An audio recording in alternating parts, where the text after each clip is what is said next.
दोस्तों, आपका स्वागत है। क्या आपने कभी सोचा है कि जीवन की कठिनाइयां क्यों हमें घेर लेती हैं और उनका समाधान कहाँ छिपा होता है? आज हम आपको एक अनोखी यात्रा पर ले चलेंगे, जहां हम ओशो की शिक्षाओं के माध्यम से जीवन की कठिनाइयों को एक नई दृष्टि से समझेंगे। ओशो ने जीवन की समस्याओं को गहराई से समझा और हमें सिखाया कि ये समस्याएं केवल बाहरी संघर्ष नहीं है, बल्कि हमारी आंतरिक स्थिति का भी परिणाम है। वे कहते हैं कि हर चुनौती, हर कठिनाई हमें अपने भीतर की शक्ति को पहचानने और समझने का अवसर देती है। इस वीडियो में हम जानेंगे कि कैसे ओशो की शिक्षाएं हमें इन कठिनाइयों को स्वीकार करने और उनके समाधान को खोजने में मदद कर सकती हैं। अगर आप जानना चाहते हैं कि कैसे आप अपनी आंतरिक शक्ति का उपयोग करके जीवन की हर चुनौती का सामना कर सकते हैं, तो इस यात्रा को अंत तक देखें। हम आपके साथ मिलकर इस रहस्यमय ज्ञान की खोज में निकलेंगे। तो जुड़े रहिए और जानिए कैसे ओशो की शिक्षाएं आपके जीवन की कठिनाइयों को आसान बना सकती हैं। इस वीडियो को शुरू करने से पहले, अगर आपको हमारे वीडियो पसंद आते हैं तो इसे लाइक करें, दोस्तों के साथ शेयर करें और चैनल को सब्सक्राइब जरूर करें। घंटी दबाएं ताकि आपको नई वीडियो की नोटिफिकेशन सबसे पहले मिले। चलिए शुरू करते हैं। हमारे जीवन की कठिनाइयां केवल बाहरी समस्याएं नहीं है, ये हमें हमारे भीतर के अंधेरों की ओर भी इशारा करती है। ओशो की शिक्षाएं हमें यही सिखाती हैं कि जीवन की समस्याएं सिर्फ बाहरी नहीं, बल्कि आंतरिक भी होती है।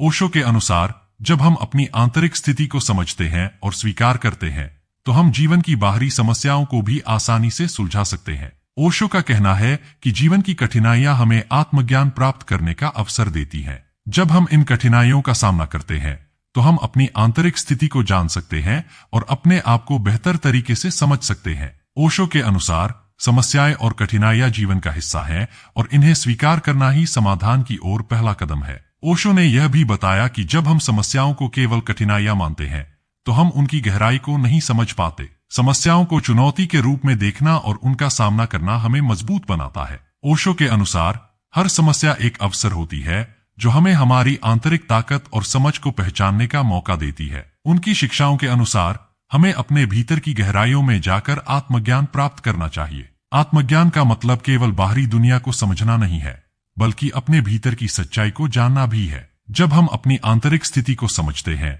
तो बाहरी जीवन की समस्याएं अपने आप हल हो जाती हैं। ओशो ने ध्यान और साधना को आत्मज्ञान प्राप्त करने के महत्वपूर्ण तरीके के रूप में प्रस्तुत किया। ध्यान हमें हमारी आंतरिक स्थिति को समझने में मदद करता है और हमारे मन की गहराइयों में जाकर हमें सच्चाई का एहसास कराता है। जब हम ध्यान करते हैं, तो हम अपने भीतर के संघर्षों को समझ सकते हैं और अपनी मानसिक स्थिति को सुधार सकते हैं। ओशो का मानना था कि हमारी सोच और मान्यताएं ही हमें असली सुख और शांति से दूर करती हैं। अगर हम अपनी सोच में बदलाव लाते हैं और समस्याओं को एक नई दृष्टि से देखते हैं, तो हम उन्हें आसानी से सुलझा सकते हैं। उनकी शिक्षाओं के अनुसार, मानसिक स्थिति ही जीवन की समस्याओं को बनाती है या सुलझाती है। जब हम अपने भीतर की शांति और संतुलन को खोज लेते हैं, तो बाहरी जीवन की समस्याएं अपने आप हल हो जाती हैं। ओशो ने यह भी सिखाया कि आत्मज्ञान प्राप्त करने के लिए हमें अपने भीतर की गहराइयों में जाकर अपनी सोच और मान्यताओं को बदलना चाहिए। ओशो कहते हैं, एक समय की बात है, एक छोटे से गांव में एक बूढ़ा किसान रहता था। वह काफी गरीब था, लेकिन गांव में हर कोई उसकी किस्मत की तारीफ करता था क्योंकि उसके पास एक शानदार घोड़ा था। लोग कहते थे, क्या भाग्यशाली आदमी है, यह घोड़ा तो तुम्हें बहुत अमीर बना देगा। किसान मुस्कुराता और कहता, देखते हैं, क्या पता यह अच्छा है या बुरा। कुछ समय बाद एक दिन वह घोड़ा भाग गया। गांव के लोग किसान के पास आए और बोले, क्या दुर्भाग्य है, तुम्हारा घोड़ा भाग गया, अब तुम गरीब हो गए। किसान ने फिर मुस्कुराकर कहा, क्या पता यह अच्छा है या बुरा।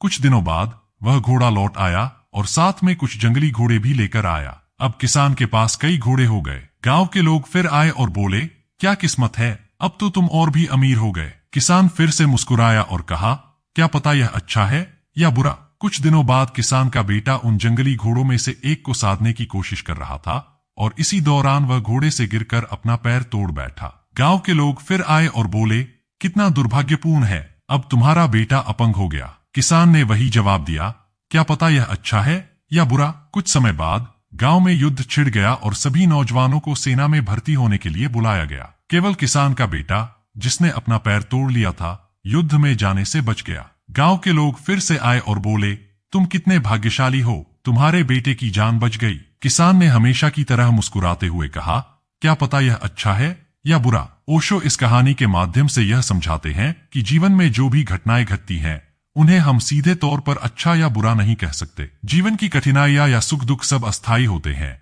और हमें उनमें उलझने की बजाय उन्हें स्वाभाविक रूप से स्वीकार करना चाहिए। जब हम किसी भी घटना को बिना किसी निर्णय के स्वीकार करते हैं तो हम अपने भीतर शांति और संतुलन प्राप्त करते हैं। जीवन की कठिनाइयां हमेशा हमारे लिए नए अवसर लेकर आती हैं जिन्हें हमें समझने की जरूरत है। ओशो का कहना था कि कठिनाइयों को समस्या मानना हमारे दृष्टिकोण का हिस्सा है। जब हम इस दृष्टिकोण को बदलते हैं तो हम उन कठिनाइयों में भी कुछ न कुछ अच्छा देख सकते हैं। ओशो की शिक्षाएं हमें यह भी सिखाती हैं कि जीवन की कठिनाइयां केवल एक परीक्षा होती है जो हमें अपनी आंतरिक शक्ति और समझ को परखने का अवसर देती है। जब हम इन कठिनाइयों का सामना करते हैं तो हम अपनी आत्मा की गहराइयों को जान सकते हैं और अपने जीवन को एक नई दिशा दे सकते हैं। उनकी शिक्षाओं के अनुसार जीवन की कठिनाइयां हमें अधिक संवेदनशील और जागरूक बनाती हैं। जब हम इन कठिनाइयों का सामना करते हैं और उन्हें पार करते हैं तो हम अपने आप को और अधिक समझ सकते हैं और अपनी आत्मा की गहराइयों को जान सकते हैं। ओशो कहते हैं, कल्पना करो कि तुम समुद्र के किनारे खड़े हो और लहरें आती हैं। कुछ लहरें बहुत ऊंची होती हैं, कुछ बहुत धीमी और कुछ अचानक से तुम्हारे पैरों को छू जाती हैं। जीवन में भी भावनाएं ऐसी ही होती हैं, कभी क्रोध, कभी दुख, कभी प्रेम, कभी खुशी। लेकिन हम इन लहरों को रोकने की कोशिश करते हैं जैसे हम समुद्र की लहरों को रोकना चाहें। ओशो का कहना है कि यही हमारी सबसे बड़ी गलती है। हमारी भावनाएं भी लहरों की तरह है, आती हैं और चली जाती हैं। लेकिन अगर हम उन्हें दबाने की कोशिश करेंगे तो वे और ज्यादा बढ़ेंगी और हमें और भी गहरे प्रभावित करेंगी। इसके बजाय हमें अपनी भावनाओं को पूरी तरह से महसूस करना चाहिए, उनके साथ रहना चाहिए और उन्हें स्वाभाविक रूप से बहने देना चाहिए। ओशो समझाते हैं कि जब हम जीवन की कठिनाइयों के बीच अपनी भावनाओं को स्वीकार करते हैं और उन्हें पूरी तरह से अनुभव करते हैं तो हम उनके प्रति संवेदनशील बन जाते हैं। यह संवेदनशीलता हमें अपने भीतर एक गहरी शांति और संतुलन प्रदान करती है। कठिनाइयों में भी एक गहरी सुंदरता छिपी होती है जो हमें उस वक्त दिखाई देती है जब हम अपनी भावनाओं को समझने लगते हैं। ओशो का कहना था कि जीवन की कठिनाइयां हमें यह सिखाती हैं कि हम किस तरह से अपने जीवन को एक नई दिशा दे सकते हैं और अपने आप को एक नई दृष्टि से देख सकते हैं। जब हम अपनी आंतरिक स्थिति को समझते हैं और उसे स्वीकार करते हैं तो हम बाहरी जीवन की समस्याओं को आसानी से सुलझा सकते हैं। ओशो की शिक्षाएं हमें यह भी सिखाती हैं कि जीवन की कठिनाइयां केवल एक परीक्षा होती हैं जो हमें अपनी आंतरिक शक्ति और समझ को परखने का अवसर देती हैं और हमें अपने जीवन को एक नई दिशा देने में मदद करती हैं। जब हम अपनी आंतरिक स्थिति को समझते हैं और उसे स्वीकार करते हैं तो हम जीवन की बाहरी समस्याओं को आसानी से सुलझा सकते हैं। यह समझ हमें जीवन की कठिनाइयों का सामना करने में सहायता करती है और हमें एक नई दिशा और दृष्टिकोण प्रदान करती है। ओशो के अनुसार जब हम किसी मुश्किल परिस्थिति में होते हैं तो हमारी भावनाएं हमारी सबसे बड़ी शिक्षक होती हैं। वे हमें बताती हैं कि हम कहां पर अटके हुए हैं, कहां पर हमें बदलाव की जरूरत है। ओशो कहते हैं, जब तुम दुखी होते हो यह एक संकेत है कि तुम कुछ खो चुके हो, लेकिन यह खोना हमेशा बुरा नहीं होता। शायद यह खोना तुम्हें कुछ नया पाने की राह दिखा रहा है। ओशो हमें यह सिखाता है कि भावनाएं जीवन का हिस्सा हैं और उनसे भागने के बजाय हमें उन्हें समझने की कोशिश करनी चाहिए। जब हम अपनी भावनाओं से पूरी तरह जुड़ जाते हैं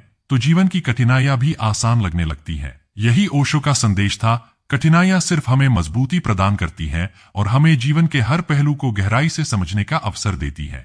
ओशो की शिक्षाएं हमें यह भी सिखाती हैं कि समस्याएं और कठिनाइयां हमारे जीवन के अनिवार्य हिस्से हैं। जब हम इन्हें स्वीकार करते हैं और उनका सामना करते हैं तो हम अपनी आंतरिक ताकत को पहचान सकते हैं और अपनी समस्याओं का समाधान निकाल सकते हैं। उनकी शिक्षाओं के अनुसार आत्मज्ञान प्राप्त करने के लिए हमें ध्यान और साधना की ओर ध्यान केंद्रित करना चाहिए। ध्यान के माध्यम से हम अपनी आंतरिक समस्याओं को समझ सकते हैं और अपने आप को एक नई दृष्टि से देख सकते हैं। ओशो का कहना था कि हमारी सोच की शक्ति इतनी प्रबल होती है कि वह हमारी वास्तविकता को बदल सकती है। अगर हम अपनी सोच में बदलाव लाते हैं और जीवन के प्रति एक सकारात्मक दृष्टिकोण अपनाते हैं तो हम जीवन की कठिनाइयों को आसानी से पार कर सकते हैं। जब हम अपने भीतर की शांति को खोज लेते हैं और अपनी सोच को सकारात्मक बनाते हैं तो जीवन की समस्याएं अपने आप हल हो जाती हैं। ओशो की शिक्षाएं हमें यह सिखाती हैं कि जीवन की कठिनाइयां और उनके समाधान को समझने के लिए हमें अपने भीतर की गहराइयों में